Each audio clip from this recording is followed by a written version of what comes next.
Richie Mac Mix.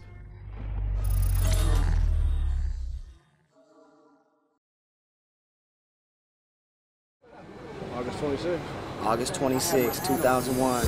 Richard McGregor. It's a done deal. Married. It's all solidified. Thought we'd never see the day. Never. Not him. None of my boys thought I would ever get married. To see him married, this is a whole nother level for me. They asked me, you sure? I was like, yeah. I told them I was the happiest man in the world. They couldn't believe it. But this Creole woman had me from jump, and I was only doing this once. And if I was doing it once, I was jumping out the window. Old school style. Now, as you know, of course I'll get sued to hell and high holy water if I try to use this song, right? But we was rocking it, signed, sealed, delivered by Stevie Wonder. We was getting in. I was like, baby, I'm yours, you dig? But anyway, y'all get the picture. We was getting down grooving. Me, Cuba, Sean Baker, Rick Dutch Kuzan, Shamar, Pip, Ray, AJ, Donovan. We was doing our thing, man. I thought I was really like doing this one time, and that's what it was. That was then, this is now. Well, let me go back for a second. I was known for working. I co-starred on the daytime Emmy-nominated In the Zone on Fox. I starred in television commercials for IBM, Popeyes, Coca-Cola, Miller Lite, and McDonald's. I worked with Jack Black, Run DMC and Jam Master Jay, Alyssa Milano, LL Cool J, Don Johnson, Anthony Anderson, Shakira, and Alec Baldwin. And I was about to lose it all. I was divorcing my wife, the attorney, and she showed no mercy. Lawyer fees alone were approaching $100,000, and I was flat broke. Then I remembered what I was fighting for. Mr. McGregor, I see you, petitioner, respondent, are prepared to make sure to like, subscribe, and notify. And is this the algorithm agreement is real. the court to enter? Yes, Your Honor. Mr. McGregor, did you have a chance to consult with your counsel about each of these terms? Yes, Your Honor. Who would have thought that the happiest day of my life would turn into a total nightmare? I heard Dr. Phil say, you divorce a totally different person than who you marry. How could such a happy relationship turn into a 4-year drag-out divorce? This is where my journey to try and understand women begins.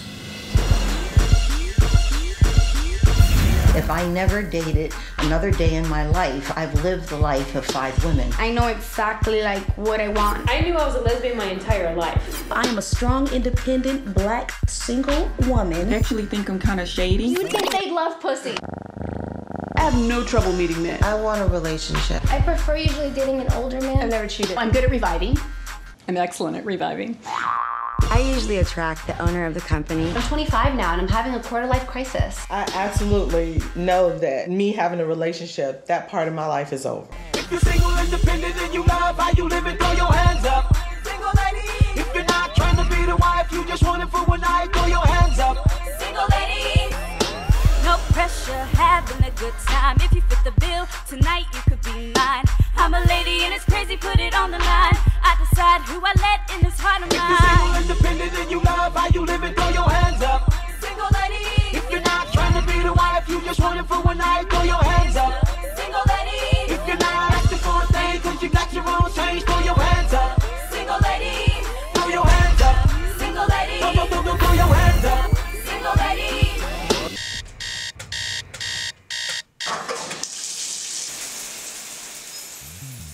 My mother had my brother when she was 14 years old.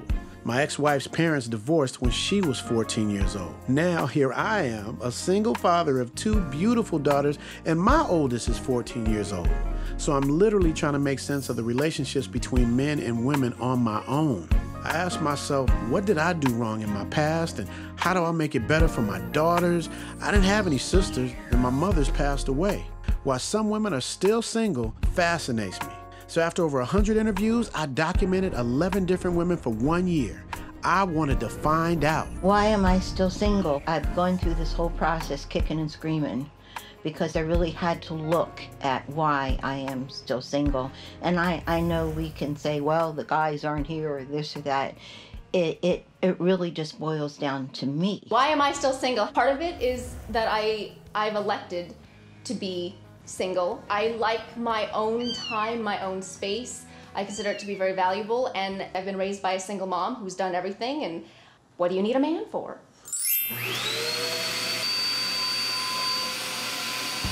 Why do I think I'm still single? That is a good damn question. I can't for the life of me figure out why I haven't booed up with nobody and became official. It boggles my mind every day I wake up. How could you let all this go? Like, I don't understand. I think I'm a damn good catch. What are some of the qualities that you have? The qualities that I have? I love animals. I love people. I'm very generous and giving. I'm a very good mother. I have very good social skills. I'm intelligent. And I'm pretty to look at. So,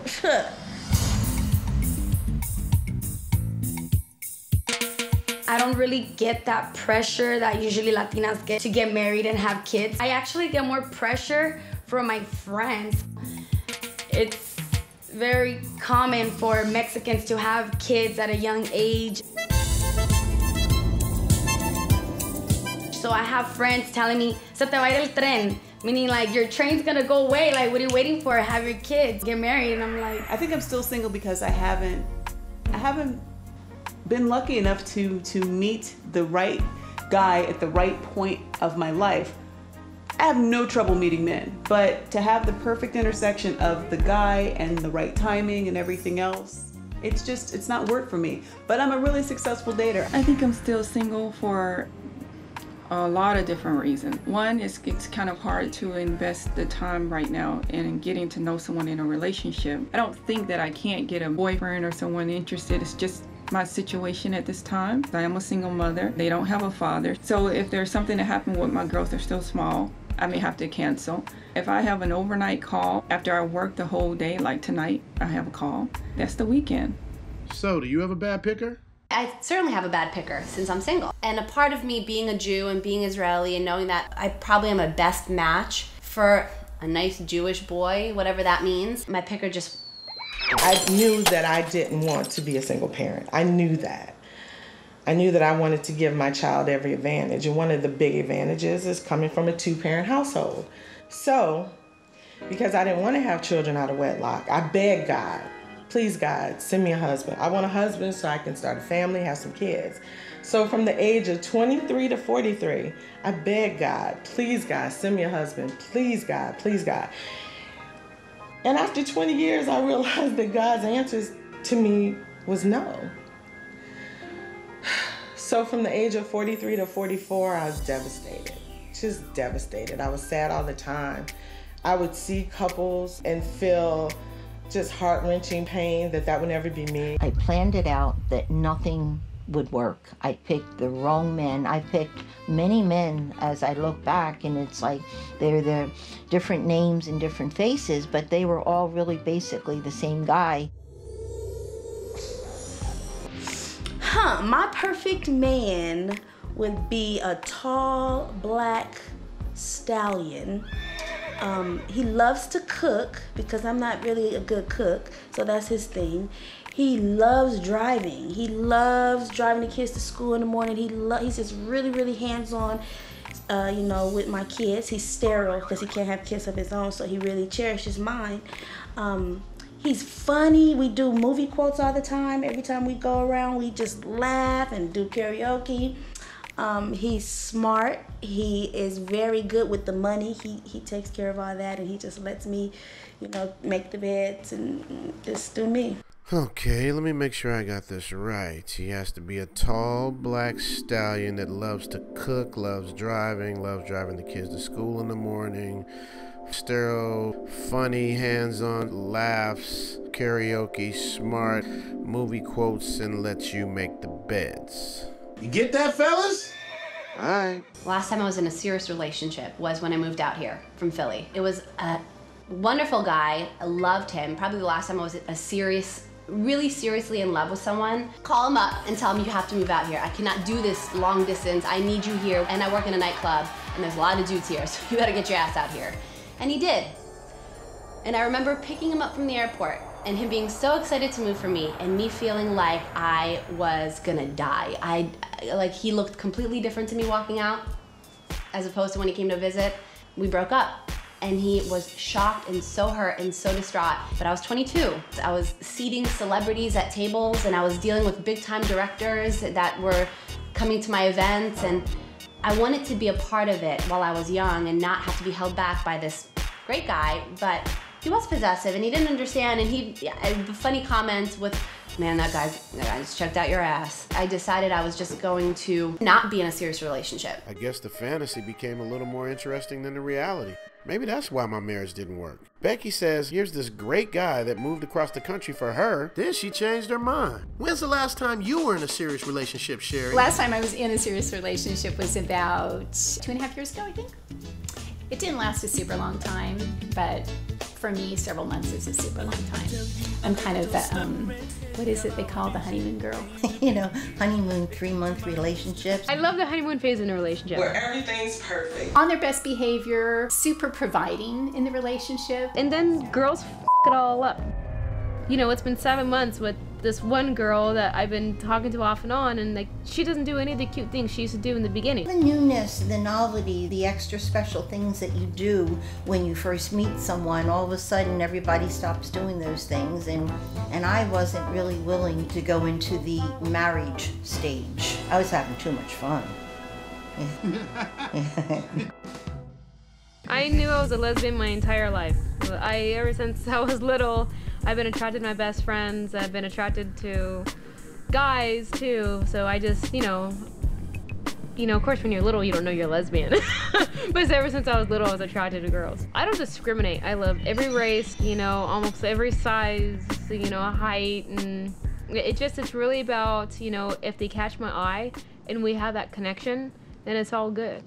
I have never been involved with a woman. I'm not attracted to a woman. I made out with a few girls, but I don't want to have a relationship with a woman. I don't see myself getting that kind of fulfillment. I definitely prefer gay women over straight women because, I mean, straight women, they're looking for all the attention and it's all about them. Ooh, I've never done this before. And you're just laying there and being like, really? When am I gonna get some? Reason why I didn't tell you about me kissing women, because that was none of your damn business. I think there's something missing for me having not, but I think having like a threesome, I'm totally open to having a threesome. The difference between having sex with a man and having sex with a woman is the difference between night and day. Having sex with a man is boring, no connection, and sex. Squirt once, I'm like, come on. I've never actually experimented with a chick, but it's something that I've thought a lot about and something that I certainly wouldn't rule out. I've never thought about being with a woman or been with a woman. The process of breaking a straight woman is get a couple drinks in them. Get a couple drinks in any girl and they're good to go. You get a couple drinks in a straight girl, you tell her how beautiful she looks, blam. Blam. You know how much trouble a man can get in for something like that? How come it's different coming from a woman versus coming from a man? It's different coming from a woman versus a man because coming from a woman, it's non-threatening. You know, when a man approaches a woman, it's more like, okay, what do you want? Okay, no, you really don't have to buy me that drink. But coming from a girl, it's like, oh, thank you for complimenting me. Oh, you're kind of cool. You can stay and talk to me. And it's so not threatening and blam. Maybe if there was a real macho woman, I miss you big, you know, just, you know, but I don't think that's going to happen. I love men. I love the touch of a man. I love the smell of a man. I love the way a man looks. For a man, it's that sense of, you know, you just feel it. See me getting all riled up again? I like Isn't that nice? I have 2 separate children's fathers. They are not in the picture. They are deadbeat, dirty scoundrel, low-life scallywags that don't take care of their kids and they need to be called out. What the hell would make somebody have a baby and not take care of it? I didn't want to be a statistic. I refuse to have the woman I love be a statistic. I want everybody to know I've known this man since high school. Yes. I've known him for a very long time. Richard and I had a conversation a long time ago. And he said, there is no woman for me, Q. I'm telling you. I'll be 50-something, no kids, no nothing. In the club. I said, in the club. In the club. My wife right now is like, I don't care if they're not docking. I'm getting off this boat. But the one thing that I'll say God waited for him to find the woman to make babies with. That's right. And he has a daughter, and he has one on the way. And as crazy as he is, and I know you guys saw him today up there, that's his love. That's how he expresses it. He's always been that way.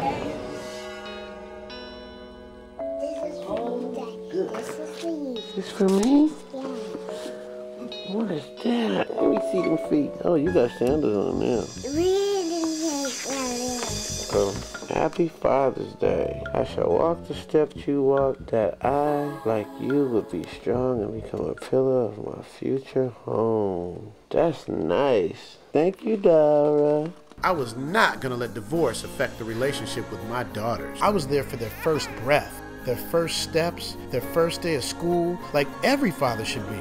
This divorce dragged on for 4 years. She was trying to take away what meant the most to me. I couldn't understand why.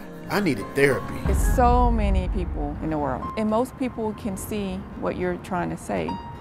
But I think sometimes that some people, it's hard for them to see that point because they may see a pain within themselves or an embarrassment, an emotion that's so strong within themselves that it kind of clouds everything else.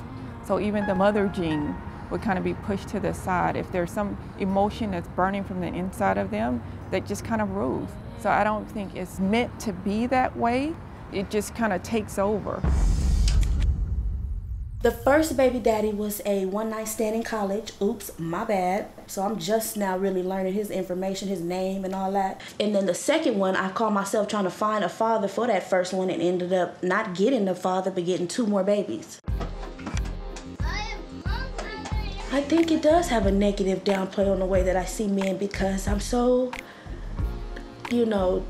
consumed with doing all this, taking care of everybody, making sure everybody's up to school on time and doing homework and having to pay all the bills and, bring home the bacon, slaughter the pig, clean up the kitchen.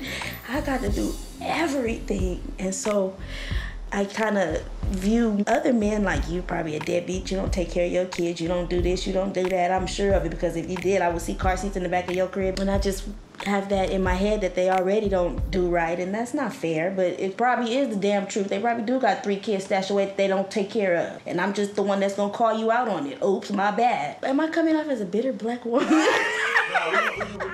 Do I feel any pressure because I'm not married yet? Well, no, my mom is fiercely independent. My mom is a physician, and she's been in the Middle East for the past 10 years. She's an American woman living in the Middle East, which shows the pedigree of badass that I come from. And I have observed marriage from so many different angles except for being in the marriage.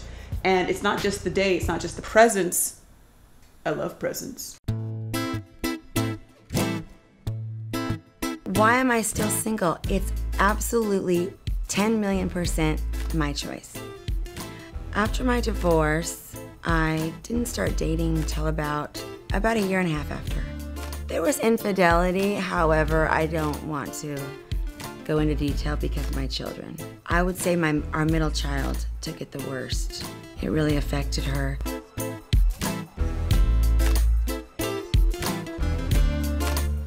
She's doing a lot better now, but it was very devastating on her. I would say a marriage is not worth holding together because of the children. But I do believe in marriage, and I think that you can get through a lot of things if you really try, but just solely for the kids, never. If you do it for the kids, it's not happiness. This is a picture of my husband, Don Travarelli, 21, and I was 16 at the time, and our favorite song was Puppy Love. And I married him on my Thanksgiving vacation in high school, my senior year. 59% of marriages for women under the age of 18 end in divorce within 15 years. Everyone said I was too young to get married, and they were right. I was too young. We divorced after 7 years. I don't know, Bandstand played Cupid, and thanks to Bandstand, I have my 2 daughters and my 4 grandchildren. My daughters are single. Angel is 48 now, and Maria is 47, and they both have had 2 marriages that haven't worked out forever. I never realized how much divorce can have such a negative effect on our children. What they see growing up directly affects their relationships. I found that children that come from divorced homes have twice the risk of divorce when they marry, and an even higher risk of divorce if the person they marry comes from a divorced home. You know, he was this young, hot, tempered Italian, you know, but when you say so many things, it spoils the beauty of the relationship. You can't take them back. I don't know sometimes what's worse, when you get physically hit or those words that are said that stay with you and hurt you. Now that I look back on it, I'm seeing how my view of marriage was immature. Otherwise, why didn't I make better choices? Why did I say hurtful things during arguments? Why weren't we both able to communicate so we could get through the challenging times that pop up in any marriage? You grow up with a belief in love and two parents and the foundation, and when the divorce happens, I think it just rattles that foundation. First of all, they're angry because their parents are not together, and then they're probably hurt because they've seen or heard some of the fighting and carrying on. They take it 100 times worse than what we take it as adults. Well, I have patients right now that I'm following, and they're young adults, basically depressed because their parents are going through a divorce. It affects their whole life. It changes the course of their whole life. My parents got a divorce when I was 10. That's a lot of responsibility for a 10-year-old to take on, dueling spouses, you know, and then you've got these kids in the middle. The hardest part for me when my parents split up was that my dad couldn't be the same person that he was to me when I was younger. And my mom, and all of her frustration, her anger, her hurt, whatever it was, he was still my dad. And when that relationship ended, it affected everybody. And it made me sad because I felt like I had to manage those feelings with her and with my dad. And nobody won.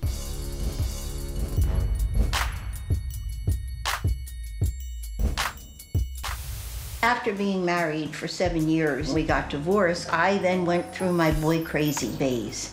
And I liked all the guys. I mean, I actually started collecting wine bottles and putting their names on it on my kitchen, which was like, that's not good. I mean, it's like men putting notches on belts. From being married and missing that formative dating time, I was really boy crazy, and I liked them all. Internet dating. Yeah, I've tried it. But you know, all you men lie. Y'all lying. Y'all some lying dudes, man. Lie about your height, lie about your age, lie about everything. And women are confused. You know why women can't parallel park? Because we've been lied to on the internet so much, and you men have got us convinced that this is 12 inches. That is whack. Internet dating, to me, I see it.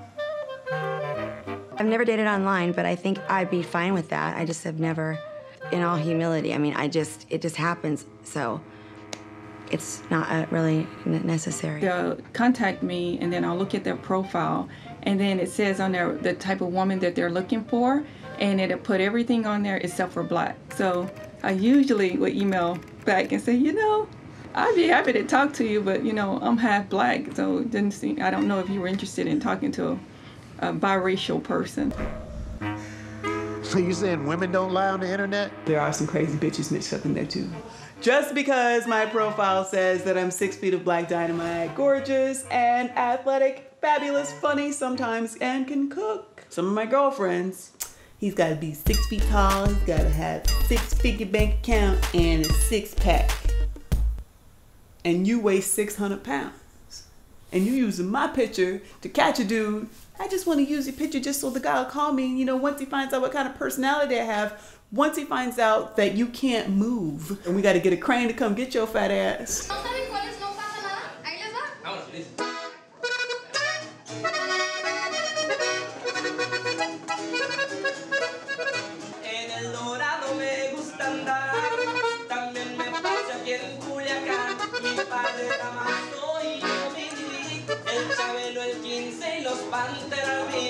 Son agresivos con los enemigos, el que anda con tallas, ese es mi padre. You know, that was my plan at the beginning. Like when I was still a virgin, we were looking into selling my virginity. So I was really, really looking into it. So There was this girl apparently came out in Tyra Banks. She was selling her virginity, and she even actually got like $250,000 from a man that was gonna pay her like $1 million. And then at the end, it didn't even end up coming through, and he let her keep the money. My sister, I had my sister, I told her, you'll be my manager. Like, you get me to sell my virginity, and I'll give you like 10, 20%, I don't know what I had told her. So she was contacting like a bunny ranch and so I could sell my virginity, like do it through them, because over there it's legal, you know, to sell sex, whatever, it's prostitute, whatever you want to call it. I don't call it prostitute, it's business, baby. How old were you when you lost your virginity? I was 14 when I lost my virginity. How did it happen? Oof. Well, in my own bedroom, in my own house. And I can't quite still figure it out. How old was I? With a guy or a girl? Did the other girls answer this? My first time having sex was good, but the second time was off the chain. The first time I lost my virginity with a man was absolutely horrible. I am very afraid of the STD factor. It was, boy, how do I even describe it? I know that a lot of people in the city are players, and I don't even want to go there. That makes me think twice and has kept me from, you know, heeding my body signals. I'm like, the brain overrules the crotch, in my case, always.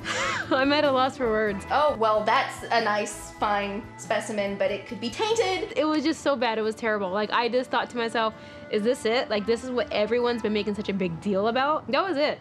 I'm like, I am gay. I was holding out for the real thing, all right? Meaning a certain rock star that I had on my wall, but anyway, he was gonna be my first. Turns out I couldn't wait. My first encounter with a woman was actually playing a game of truth or dare. I hadn't kissed a girl before, and my best friend knew that. So he dared me to kiss this other girl that was there, and I did, and it was all over. I, again, have been a little bit tainted sexually by what I witnessed. I don't know if you're familiar with David Carradine and how David Carradine kicked it, but my dad did it the same way. It's autoerotic asphyxiation. And I found him, and I was 5, and that's a very impressionable age, and it sort of put sexuality in a bad light, and that sort of stayed with me. So I might be LA's oldest virgin at 30.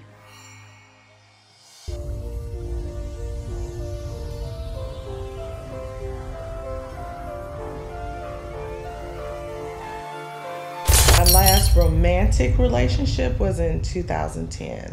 He's probably one of the smartest people I ever met, but he was so mean. I was like so profoundly grateful that some man was showing me interest that I lost myself, my personality, my self-worth, my values, and everything for that. I put up that wall. I said that will never happen again. So many people think that I've waited because of marriage or because I'm saving myself for Jesus. Neither of those have factored into my decision. I just don't place a huge amount of value on the institution of marriage. I mean, I think it's a great celebration, a great excuse for cake and a pretty dress. But to me, I don't know, the ceremony, so many end in divorce. I think if I found a soulmate, I don't need all that jazz to make it known. I just want to be with them. The hardest thing about being single, you know, I have to say that I haven't desired anybody to be settled down with or to have that togetherness with, and so it's not hard.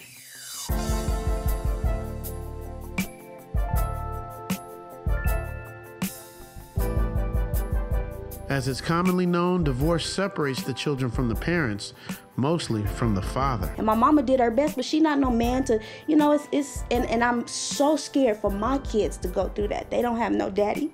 I don't want that for them. And I don't want to settle, though, just because I want to have a man around for them. I want a good man, and if I can't have no good man, then I'll just be by myself. And that's why I'm still single. I want to marry a man that's like my dad. Sorry,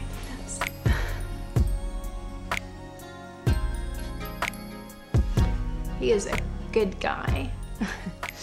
Just like, always looking out for his, you know, daughters, and he was just such a good My dad would just take care of stuff, you know? Nothing he couldn't fix, nothing my dad couldn't do. Super smart guy. That's the same thing I'm looking for. I didn't feel like he was there for me very much. He was working a lot, he remarried, so he was gone a lot. On the 4th of July, we have like no family here. My only uncle and aunt and my cousins are over for 4th of July. My dad decides to make a big old drama. Bottles and dishes flying. Break the mirror in the room, throw things from one end of the dining room to the other and go crazy. Me ducking. I could never let my girls go through the same thing that I went through, of feeling like they hated to come home and had nowhere to go. Some girls without fathers seek male attention to fill the void in their lives. If our father figure wasn't there, and not that mine was completely not there, but he wasn't really present and he didn't have a lot of emotional support to give, and it was always just financial, and here and there was very superficial. My relationship with my dad is not very good right now. He's on a timeout because he's very verbally, emotionally, mentally abusive to everybody. I don't know my father. I never met my father. He left us when I was 12. He did a number on me. I felt just mistreated. Did you have a father in the house? No, hell no. Who the hell has a father? My earliest memory of him, besides him strangling my mom, was him knocking me out. I was in a playpen and boom, that was it. You know, in front of my mom, he'd act like he liked me, but he was a sad person. You know, I was just a little baby. I mean, how hard is it to love a little baby? My father and I fell out about 5 years back over my oldest daughter. I was in the shower and she came banging on the door. She was 2, screaming, crying. I'm like, what's wrong? And he chasing her around the house, yelling at her like, what is going on? So I get out the shower like, what's going on? He's like, oh, she almost knocked the baby down. I'm like, she's 2. Talk to her like a 2-year-old. Don't, you know, chase her and terrorize her. So he, it's not my house, woo, woo, woo, got all in my face. I said, oh, okay. So I removed myself and my children from the situation. I ain't talked to him since, because I need to stay out of unhealthy relationships, even if it is with your daddy. The divorce rate for fatherless daughters is 92% higher and 32% higher for fatherless sons. That's probably what's wrong with me now. I can't pick no man right because I don't have a foundation of a man telling me I'm beautiful coming up and telling me how my worth and telling me to save myself from marriage. I didn't have that. Research shows that girls and young women who have an unstable father figure are more liable to unplanned pregnancy, low self-esteem, high school and college dropout, poverty, divorce, and sexually promiscuous behavior. My daddy loved me, and he told me I was beautiful and that I was smart, and he made sure that I was smart. He didn't just like fill up and say, you're my princess, and made it empty. Yeah, I came from a really strong father figure. My mom and dad rock. My folks, they did a great job. My mom and dad have been married 50 years, and I love that about him. And he treats people really good, and I respect him. My folks made sure that I could back it up, because I'm already freakishly tall, and I've been this height since I was 12 years old. When you're this tall and you have a deep voice and you're in an all-white neighborhood and you are the black kid, you better have some confidence. I'm already at a disadvantage when I walk into the room because they've already got their preconceived notions about me. So I come with a lot, and I expect a lot of a guy because it's everything that I expect in myself. Everybody needs a father. It's crucial, especially for girls, but boys too. But if you don't have that father foundation, you're gonna have a lot of more issues in life with your esteem. My daddy told me that I don't have to go running after a dude, I don't have to go crying, I don't have to go begging. He raised a lady. As far as my 2 girls growing up without a father, I try my best not to badmouth anybody in front of them, but I do not want them growing up and being bitter, resentful black women. I want them to be strong and independent and colorless when it comes to love. I do want them to stay with a black man though, if possible. But I definitely don't want to rub up none of my insecurities and my baggage on them, but I don't know how to not do that. I'm confident I can fix practically any freaking thing. I can cook, and I could probably kick your ass. So I think that I'm pretty well equipped with like the whole thing. All the guy needs to do is show up with his penis and pay for all this stuff.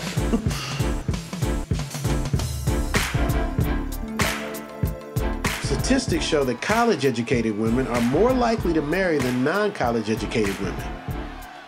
The clubbing seems horrible. Do I go clubbing? Never. Even guys have this thing about meeting their future wife at a club. Do I go to clubs? I'd like to. felt kind of old. I love clubbing. I went to Studio 54. I didn't have sex inside the club.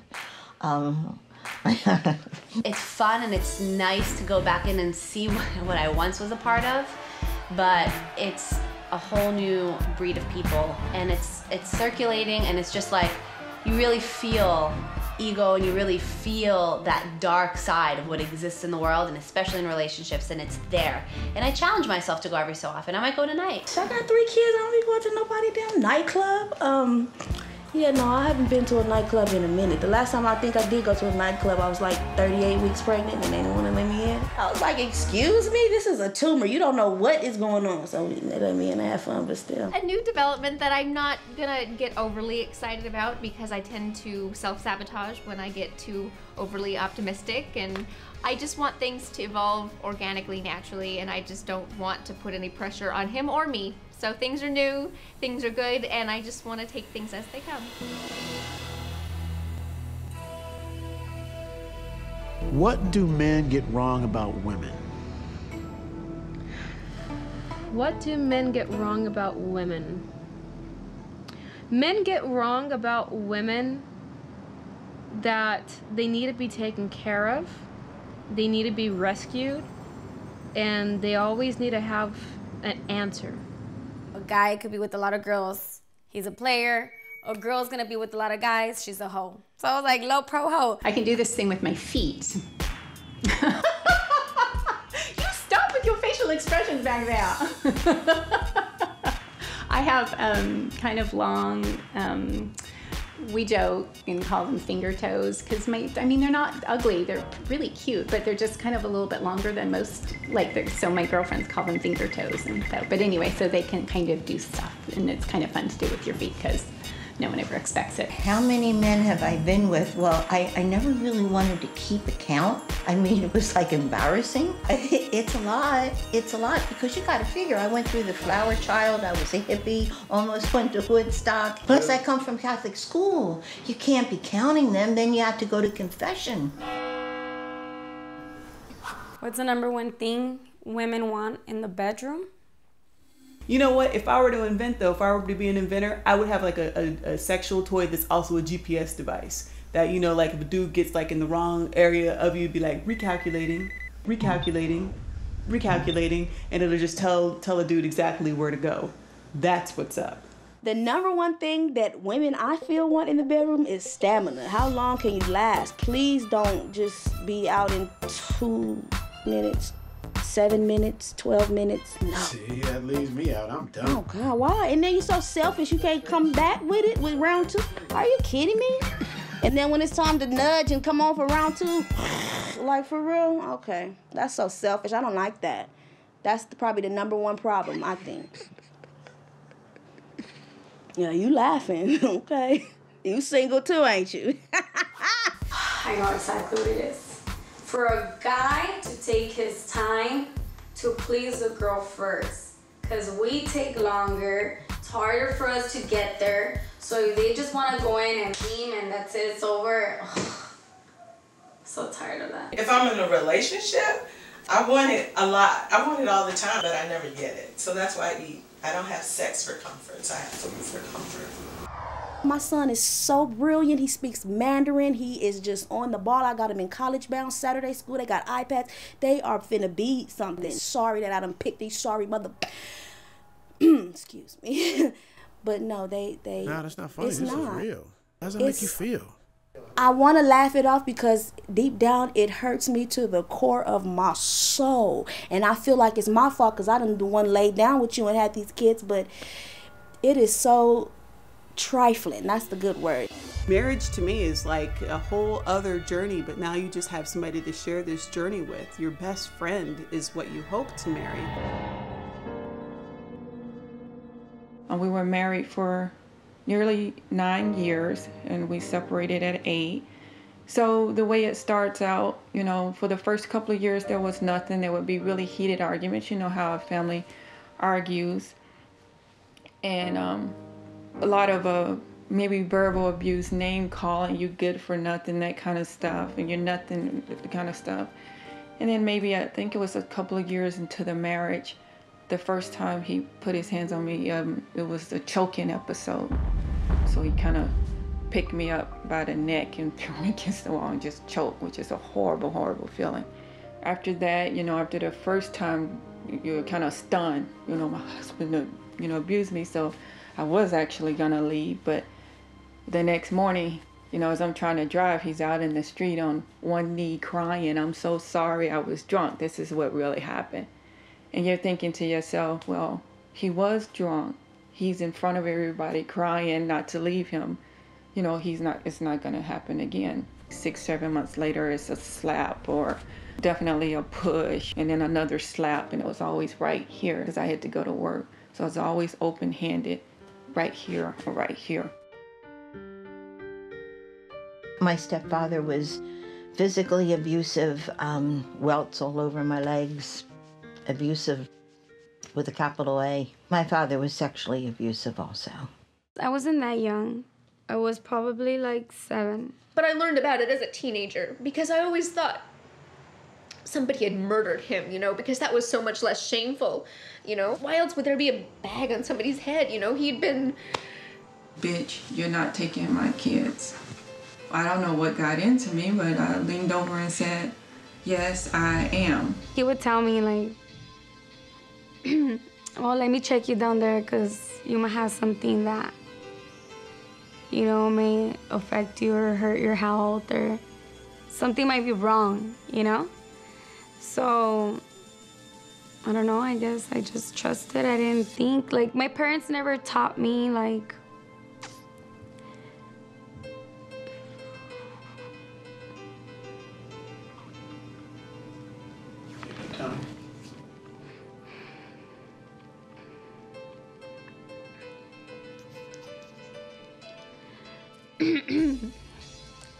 parents never taught me, or me or my sisters, your private parts and, the whole respect your body and this is gonna happen and you're gonna grow. I had my sister, I told her, you'll be my manager. You get me to sell my virginity? Nobody should find their loved ones in that state. And especially my mom. I know it's why she's never remarried and has never looked at another man, because the one she thought she knew the best, she didn't know at all. It's not her fault that she didn't satisfy, those types of desires. And, come to find out, he had so many problems because he was molested. And I can't quite still figure it out. My mother and my stepfather were in the other room. Danny and I, he was 21. And don't even understand why they let me go with him.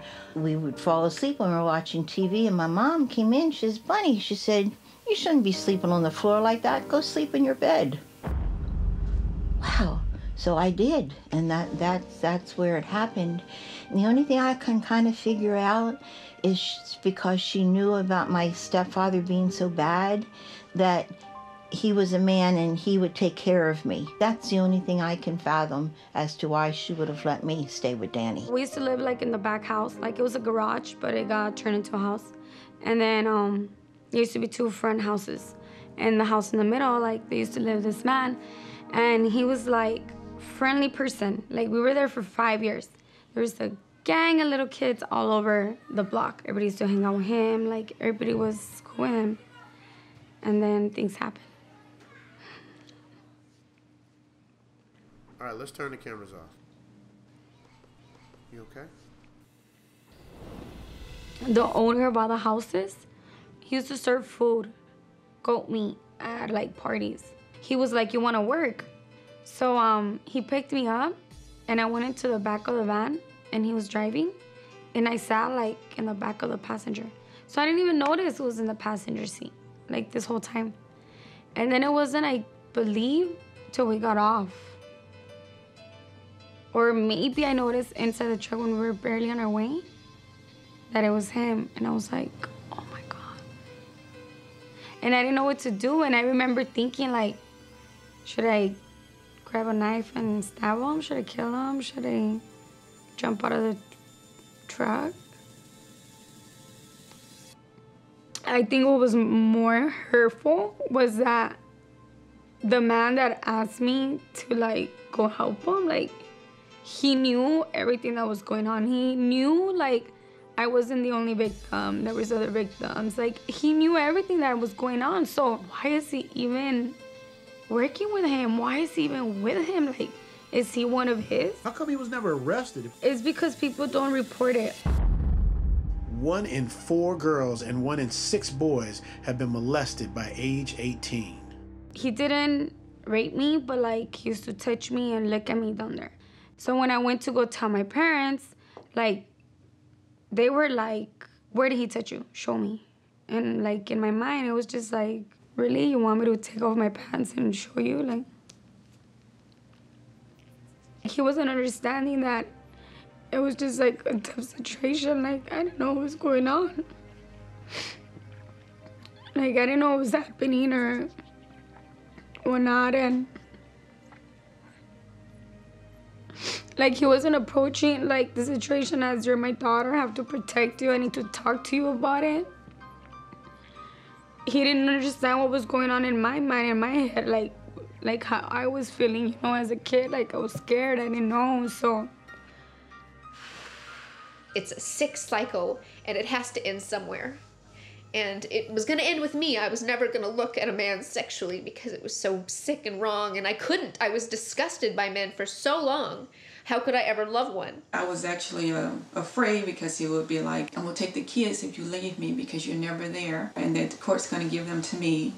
Or you're a doctor, I'm not a doctor. You take them, I'm gonna take half your salary and take the kids. So I was like fearful to leave my husband at that time. But then it got so bad, I said to myself, you know, I don't care what it takes, I'll pay whatever. I gotta get out of here. And I see abused women in my clinic. Here I am going through it and not telling anyone. He hung the moon, you know? He really was 10 feet tall in my eyes because he was 6'6". He was a giant, he was larger than life. And he had all the answers, he was gonna make everything okay. And none of that ended up happening, which is why I don't put my faith in any man. The outside doesn't seem to mean as much to me anymore as the inside.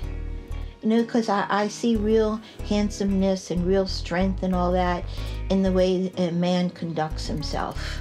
A man's man, you just know it. Because it's not that important when you're holding somebody's hand and you're in bed. You better get off that bed. You may not be safe. I haven't seen a man on my bed, let alone a black man. Next 10 years, you better be careful. This woman's ready to strike, you know. Oh, Lord. Oh. Christmas time. As my journey to try and understand women comes to an end, I can't help but think about how blessed I am to experience the lives of these women. And when you're single on the holidays, how does that make you feel? What kind of thoughts go through your mind, being still single? What goes through my mind on Christmas Eve and Christmas Day is you reflect on your life. And it's also just a great sense to know that you are, I feel like I'm whole, that I'm okay. And there's not a neediness, I have to do this, I have to do that. In fact, the fact that I could do absolutely nothing on Thanksgiving and Christmas and then soon to be New Year's and be okay about it, to me is pretty wonderful. The holidays are always kind of depressing for me, and I kind of just want to keep a balance because I have a lot to be grateful for. But this is the time when you're supposed to be with family and, you know, have all your loved ones around, which I do, but I want that love of a man, like just keep me warm at night. But I still want to be married one day, and I still want to change my last name and have one name on the mailbox and just be a family and wake up and cook and clean and all that, and I just want the American dream. This is one of my children, Bronx. He's 5 and he speaks Mandarin. He's dual language. I got him in college. Well, he's gonna be the best black man you ever seen. Obama ain't got nothing on this brother. 我们会的天，到我的正方形，慢慢走，很安静，看老师。Ain't he great? My ideal man would be handsome, would be stable, would already have kids who are grown or just has them because they just tend to understand more, would have some type of spiritual, foundation. Business types, biology professors, rocket scientists, investment bankers, thinkers, guys who are really heady with an edge, and then they have enough room in their life to take on somebody like me. And has a really strong constitution that probably came from his upbringing or from the success that he's been able to attain or something like that, but he's a strong character. He has a really strong relationship with his family, with his God. That's really important to me, that he's strong. So what about interracial dating? I don't really narrow it down to a specific section of humanity because I don't feel like love works that way. I love men of all flavors. I am not gonna discriminate. I love black guys, I love white guys, I love Latino guys, the Chinese dude who's trying to holler, dude on a bike trying to deliver Chinese food, rode by me the other day, he's like, "You so sexy." It's funny to me because I'm so attracted to black men, and that confuses me. I'm scared to date outside my race. The biggest fear I have with that is in the back of their mind, they calling me a n***, and I can't do it and I won't do it. Because if you slip up in an argument and say that, Sexually been with a black guy? I never sexually, oh wait, yeah I have. I just remembered. Horrible. Horrible? and they don't understand why we can't get our hair wet, and it's just like, oh, you guys, I can't explain all that to you every time. I just can't get my hair wet. That's why, okay? Don't ask me no more. I'm not getting in the pool. No. I think the physical attraction is initially important, but there has to be substance. My type is very broad. I don't limit it to age, to color, to height. I know some women want these tall men. I don't care. Honestly, if you can make me laugh and put me at ease, I don't care what you look like. I have a chance. Yeah. I have a special friend that is 62 and the most amazing guy in the world. I mean, in every aspect. Unbelievable and just, he's Superman, that's his nickname. So why aren't you with him? Who said I'm not? You said you were single. Single, I'm not married, I'm single. I'm at that point, and I don't have to find someone, which is a great feeling because I'm very happy unto myself. I do still believe in love. I just haven't been able to master it. If I never meet anybody and I'm alone forever, and it's just me and the kids, I mean, kind of in the back of my mind, I figured that's what's going to happen. I guess it is going to have to be what it is. I'm going to just have to stock up on batteries and just have a hell of a collection of toys. But no, I don't want to be by myself without no mate. I wanted to have a father figure for them while they're kids and young. Like, well, I grew up with a dad too. I lost my virginity when I was 27. I just recently lost it. It's not hard to have sex. That's not the problem. I didn't hold off on sex because of that, you know? I just kind of, without even thinking of that, like my perspective was more like, when you lose your virginity, it's gonna be the biggest mistake of your life. You have to be financially, mentally, emotionally ready in case you get a kid and the guy leaves you. I never met any of these women in my life before I did this documentary.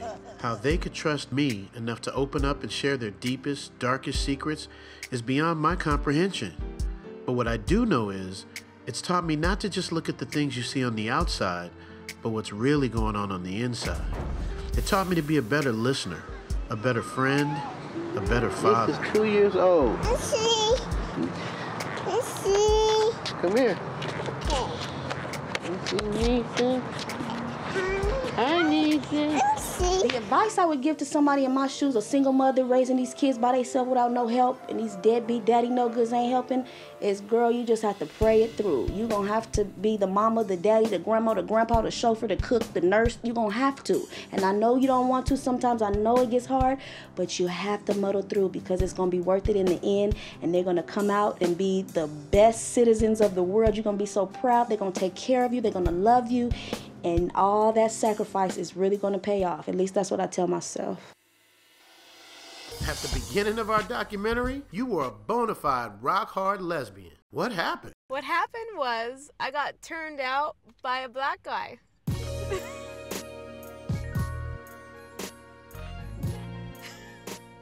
kind of like you really don't know what you need until you get it. How did he get into the position to get me into that position? That's a good question. He was really sweet. He made me laugh. He was really sweet, and we just had an instant connection. Yes, that's the same connection I was talking about that I'm looking for with the women, to have that instant connection. I did have it with him, and he's nice and sweet. He's very much like a girl, caring and nurturing in that way, and that's how he got down my pants.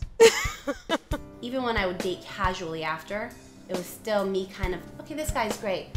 Yeah, that could probably do better. But that's not what a relationship is about. It's about making a decision and about commitment. Let's backtrack a little bit. I'm not saying God let me down. I asked God for something. That wasn't in his plan for me. My aunt told me one time, she says, Tara, you have your choice, the basement or the penthouse. And I think I was like 16. I'm living in the penthouse. It's important to find somebody who meets you on your skill level, and also somebody who brings something brand new to the table. Because there's, I'm sure, a million things that I have never tried. Well, not a million. Now I try and present all of it so that they go, okay, I'm getting this, and that. Bonus. So yeah, we got an instant family cracking. We would love a father. We taking applications for head of household. Hit me up. Don't assume or don't expect for him to know and understand how you feel and what you think. Let him know and always talk about stuff. I think that's like bottom line now, that I feel that I have discovered and have realized. Let him know. Key is to be an effective communicator. And I think that in the age of texting and Facebooking and that sort of thing, people kind of lose sight of the art of still speaking to people. And I think that in the age of texting and Facebooking and that sort of thing, people kind of lose sight of the art of still speaking to people. This is how my day ended. I walked through the door and I had two screaming little girls welcoming me back home. We spend time together. I break up fights. I tuck them in and tickle and try to get them to behave. I took them to Vietnam for the first time in December, and the most important thing they learned was that they were loved, because our family here is very, very small. But when we went to Vietnam, she was able to meet a grandmother, 4 aunts, 2 uncles, uncles-in-law, first and second cousins, and they were spoiled beyond belief.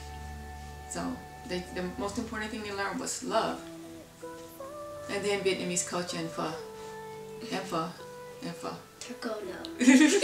So I heard there was a change in your status. Yes, I'm happy to report there has been a change in my status. I am no longer LA's oldest virgin, because I got me some. Gave up my V card, got it punched, so to speak. It was epic. And I don't know how much detail I want to go into, because it's sort of a personal, private matter, but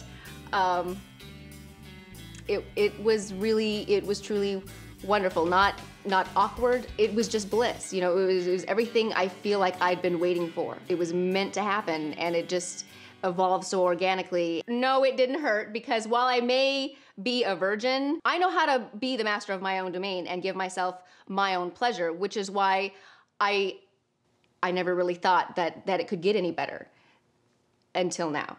You know, there's something to be said for the connection, for giving pleasure to another person, not just having them do things to you. And that's what I was missing. You know, a toy can't deliver certain things. You know, it can give you an orgasm, but that's not enough for me. You know, that's never been enough for me. And that's why I waited till I found the right person who could satisfy me on every level, make me laugh, challenge me, make me want to be a smarter, better person, somebody who makes me feel beautiful. I've never felt more beautiful than in his presence. Sorry. But it's scary. It's really scary, because now that I've given so much of myself to another person and experienced something so great, I think, well, gosh, there's a chance I could lose it and be worse off than before. But I'm not gonna let that stop me from taking this risk, because it's the best thing I've ever done. Looking back, I don't have regrets, because even the not right guys that I picked for myself, the difficult relationships, helped me work out and heal a very difficult childhood. So all the fighting and all the rejection and all the things that I went through helped me just get rid of all the pain that had been inside of me from having that stepfather from hell. But now I'm all cured. I'm ready. This next relationship, if it's gonna be a good one, let me tell you. After following these amazing women in their lives for almost 2 years, I learned so much I couldn't possibly fit it all into one documentary. My daughters are growing up fast. I've learned that I set the mode of what they're looking for and how they should be treated. I tell them they're beautiful and let them know their worth, and maybe someday they'll want to marry a man that's just like their dad. Or maybe not just like their dad. We don't need no bloopers. Oh, wow! Oh! Did you see his face?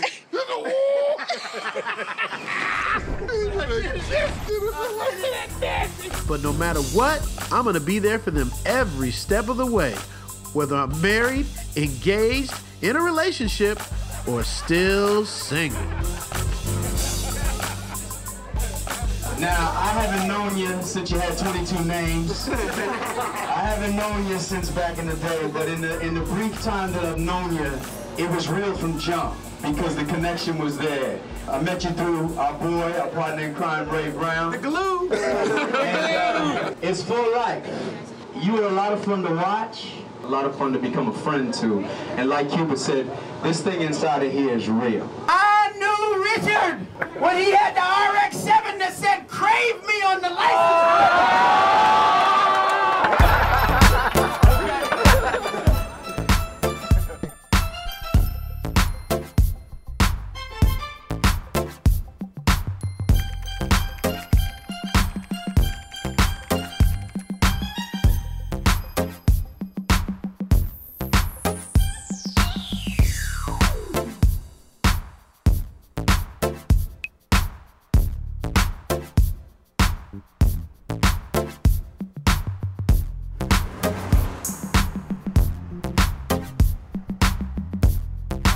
How do you follow that right there? I don't know.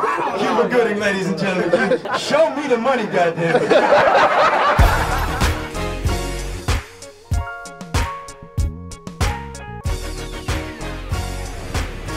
Well, I got one question. Yes. Did he hit it from the back? Yes, he hit it from the back, from the front, from the side. The first night of a typical night, is this without the kids? Okay, yeah, for me. So, okay, it probably will start around 7:30, 8 o'clock. We have dinner reservations at this little restaurant I've always wanted to try in Colorado. He's gonna pick me up in his car. I ain't gotta go pick him up or none of that. I ain't got to meet him at the bus. No, he's gonna pick me up, open the door for me, close the door. We're gonna go to the restaurant. He's gonna come open my door, and then we're gonna go in and have the most tastiest meal we've ever experienced together. We're gonna laugh, we're gonna have a few cocktails, not too many, because I don't wanna be drunk. So then from there, we're gonna go to a little karaoke bar where we're gonna sing the night away. And then after that, we can either go to your place or mine. It doesn't matter because I got a sitter and I don't have to be back until 7 when the sun comes up.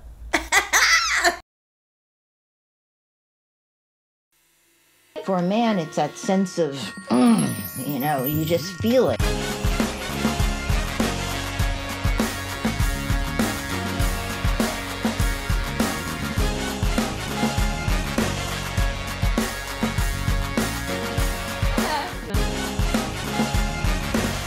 I've always been a highly sexual person, just not sharing that with the world.